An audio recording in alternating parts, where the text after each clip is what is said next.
Welcome to TFA Files TV. We are back again with the latest gossip.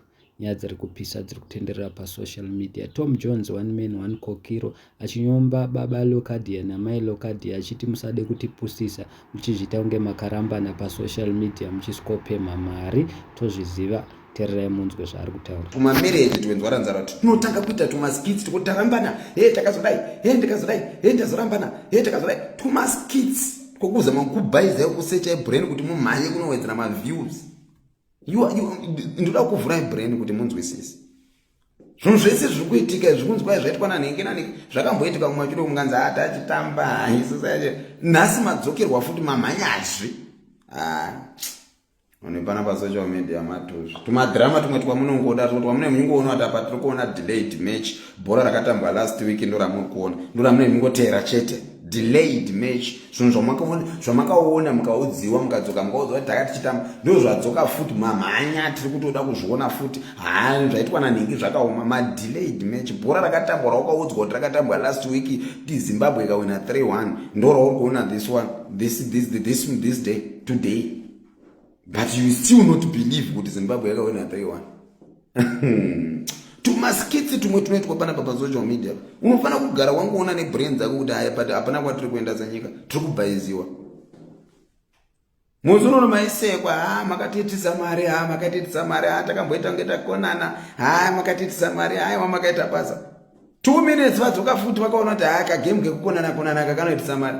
2 minutes vadzoka futi, mamhanya futi. Hande.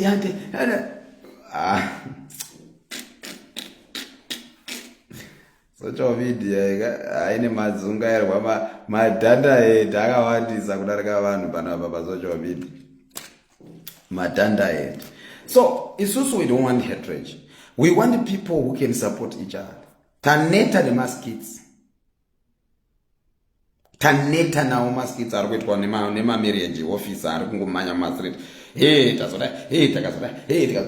Those are skits. Hazvina zvazvotiendesa kwazvinotendesa kana kwazvinotipa kutiradza zvamascreenshot kuti hazvina kwazvinotendesa zvazvo. Those are nothing panyama yewo. Zvinhu zvamakaitirwa mukaona last week madzokerwa futi with the same strategy. Munhu ungobhelieve matanga zvekubhelieve zvinhu zvamuri kunyatsoona kuti this is nonsense. Instead of you must concentrate life yako uchienda mberi. Unonyungoudzwa fake news. Because vanhu vekuZimbabwe vakatoona kuti makapusa too much. Munonyengeka brain rakatete unge tiri kukona. Neni ndogona kungotora kana even ngonotora kana jackmate ndototi ngatingoriorana nhema. Tiriorane nhema tapedza toenda. Tokonana woenda ndodidi tichidzokerana tichingokonana tichitomhanyisa neFacebook. Madhanda eti.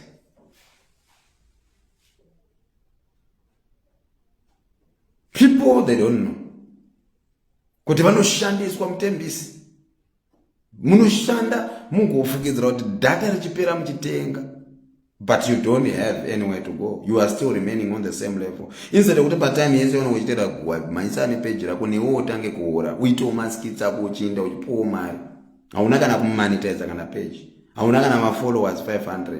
Hauna kana kumhanyisa nevanhu vari kudanana zvefake vachiramba na fake every day, every week.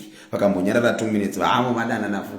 Imi makamboona vanhu vanodanana vachirambana paFacebook. Pavainyengana tatiripo izvo. Tatiripo here pavainyengana? Tatiripo here? That is my question. Tatisiko kwavainyengana but pane marriage ingazorambanirana paFacebook. Zimbabwe makaoma nekubhaizwa zvo. Kutorambana kuti anetorambana paFacebook yovhura live kwako ndirambe ndivhure kwangu ndirambe. Imi ngesiri marriage. Nakuna nolada maskitsa are very very simple to understand. Pane munhu wekuti ungagara nemunhu kuita vana vatatu kuita vana vaviri muchigara nemunhu mungoti handei kuma live mungodobaya mwe baba vachibaya neungumai vachibaya because vakatoona kuti vada kutotenga mastand nedzimba nemi because makapusa.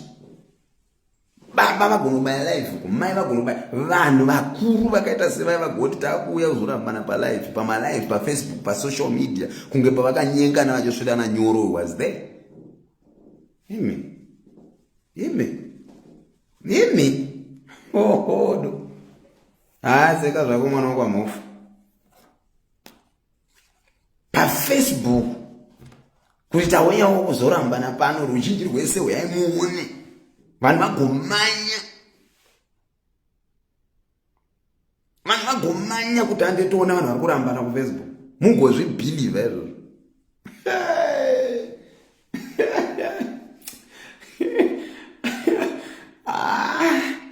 Tine vanhu vakarambana vakawanda para. Ladies and gentlemen, hakuna munhu wokuti anorambana paFacebook vanhu vari married 2 vana.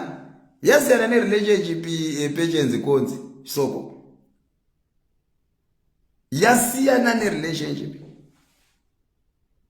Nokwa kutotaurwa mastar party yekuti vamwe vanhu vamatsvaga imba yekugara.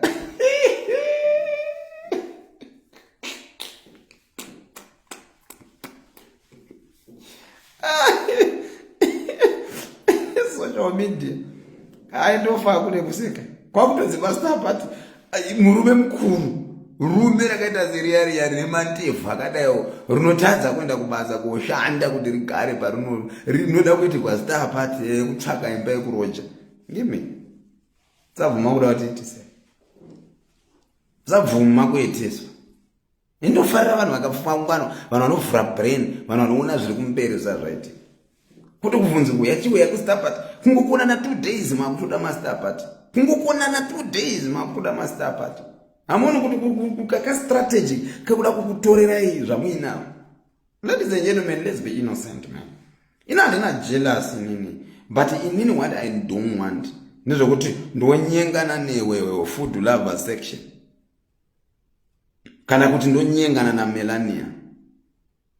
Tanyengana kwatinenge tanyengana ikoko toita gara 10 years 15 years chigara tese tigogara makore ese iwana patanyengana atambobvira tauya pano tikata kumbonyengana patakaita vana atambobvira takuudza kuti kuita vana muso kuti kurambana ndokwatauda kuuya panapa kuti uyai muone umwambovhura live akariko umwambovhura. Saka are you telling me kuti kurambana kwakuda social media?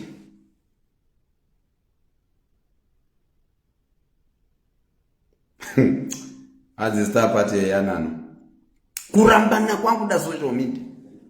I need to buzz, ladies and gentlemen. If I'm telling you it's not sense, just tell me kuti zvinhu zvautaura too much chance.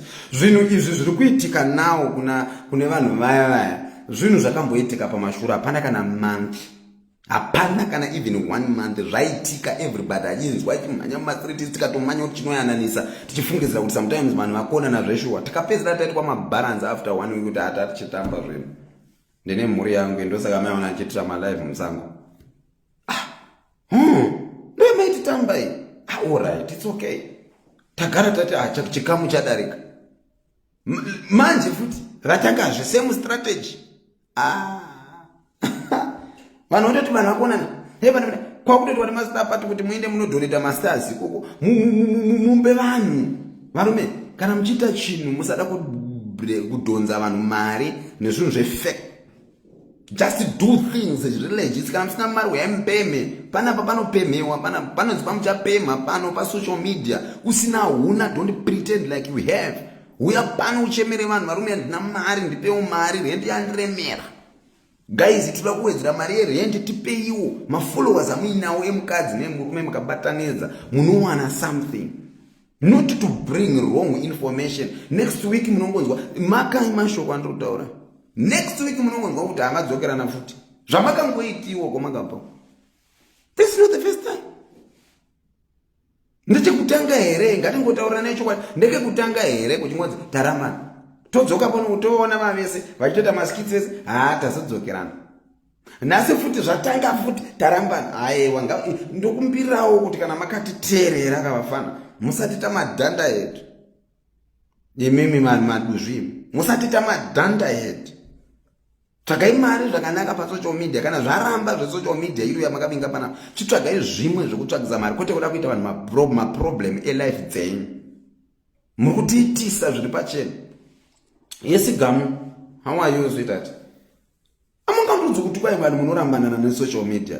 Zviri chokwadi chaizvo chokuti vanhu varambana chokwadi chatoziva chokuti varume kurambana musakujairira. Hakunidi social media. Nyange muri vana dako vepasocial media muchipururudza pasocial media everyday, hamufi makarambana nesocial media. Munorambana zvikangozikanwa mwachita zvake vanhu vakatozviziva leta kuti baba namai nhingi vakarambana vataiona pasocial media. Izvi zvenyu zvamunoda kuparidzira everyday kuti ka small thing matorambana, kamwe ka small 2 minutes marambana 1 week, atida kana 1 week. Atida kana even 1 week.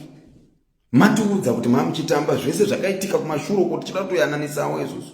Hapana kana even 1 week. Matotanga futi. Hapana kana even 1 week matiudza zvamaita kweso kuti chimaya chida kutoyananisa kuti mano marriage haizodi kudaro mwakomana ngatipasirane ini rega ndimirewo namba Roka ndizive kuti baba Roko munhurume ndimire naye. Mukatita mabalance 1 week makuirirana makuti hata achitozvitambira isanga iri skiti. Hapasina wiki makaona kuti mari iyo yakanaka because yakabvodonzeka kuti baba vake vekwenyu vakaunza, mai vakaunzawo nekuku. Mukaona kuti at least yakatombopinda mumba, madzoka futi with the same strategy.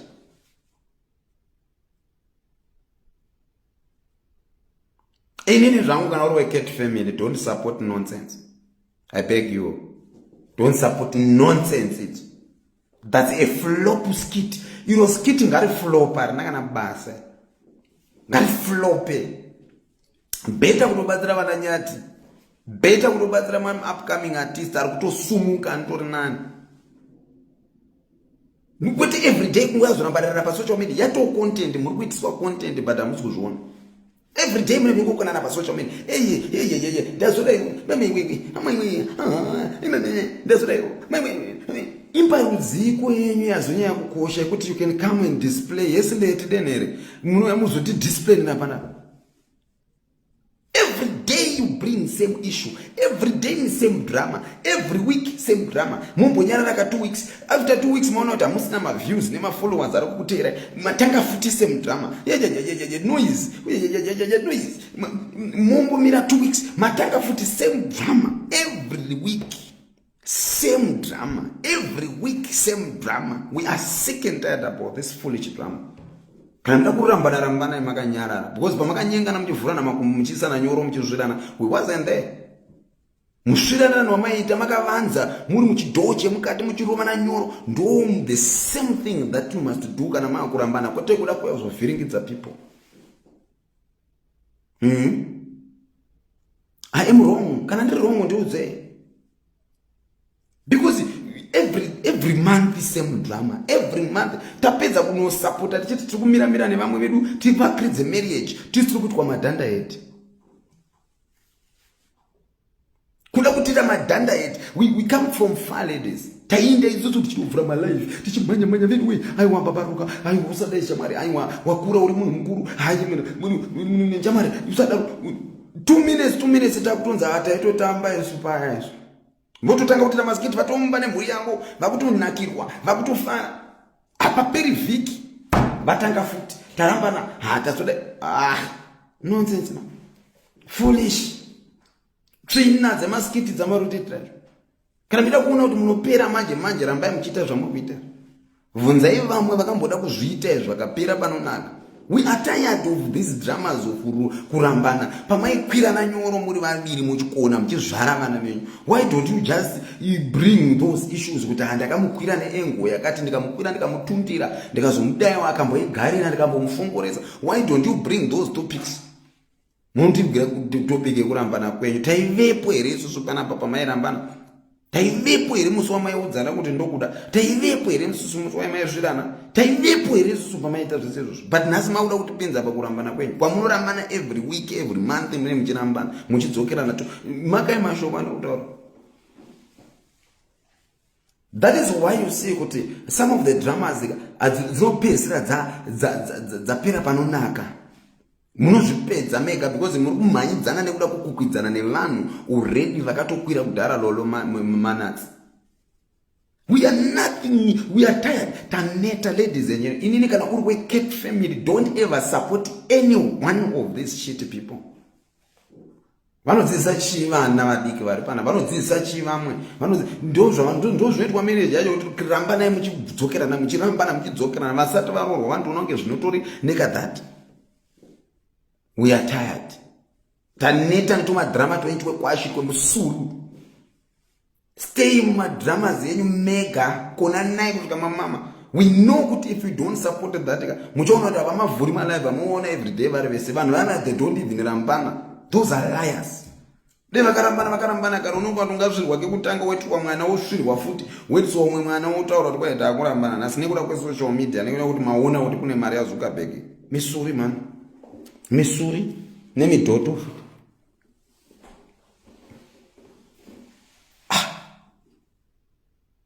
Hakuna kuvanorambana vanhu.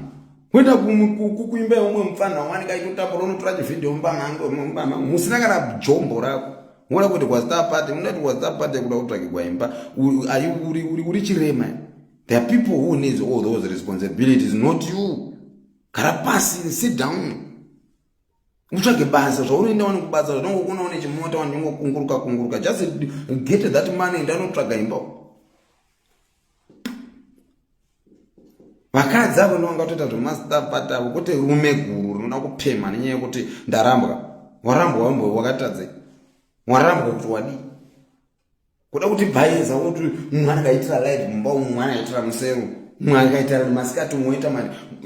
You think kuti tiri madhanda head.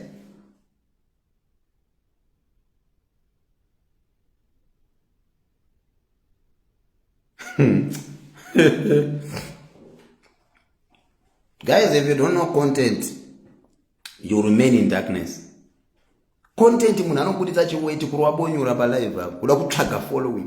This is what we call content. You know, social media yeZimbabwe ine kamwe kadhati kekuti vakaona piece yebechesu havangui zvakanaka, especially men. Especially kungona dama rebeche, kungona dama rebeche kudai so varume muZimbabwe vanobva kuvibrata. Anoda kugara ariko achingoona dama iroro kusvika achingobonyura nedama iroro chete. Kushama muZimbabwe, you gain followers very fast. Kushama kubudisa chiweti chako icho chibonyora ucho, you gain followers fast. Zimbabweans, they don't know, vanovhunduka mapeche. I don't know why varume vemuZimbabwe vachivhunduka mata kudai. I don't know. Varume muZimbabwe vanovhunduka mata makaona beche so vanhu wanzo kuti mbiri wavo uyu unenge wakuti ungumanya makonye kana kumanya zvindakwenya agarisike. Men, vanhu muZimbabwe, I don't know. Vanhu muZimbabwe vanovhunduka mata kupapauka.